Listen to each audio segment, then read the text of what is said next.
मराठी कवितेचं नाव आहे मानवतेचा अर्थ. कवितेचे कवी आहेत श्री गोरे एस.एम. अर्थ हा महान मानवतेचा, सर्वश्रेष्ठ पवित्रतेचा.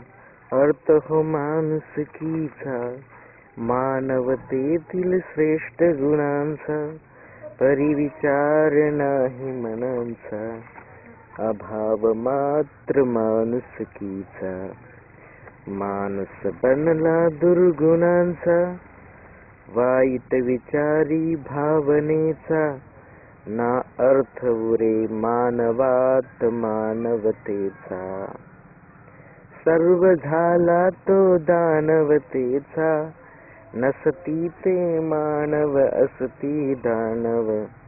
असती पशु सम, बुद्धी वाकडी शेपटी सम.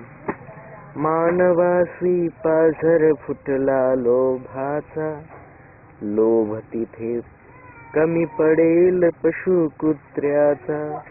मन दंश ते भ्रष्टांचे गरिबावरती, सर्पदंशाहुनी हे खतरनाक असती. मानवा राख तू अर्थ मानवतेचा, सर्वांस समान वागवण्याचा. निराधारांना आधार देण्याचा, मातृभू प्रेमनिष्ठ भावनेचा.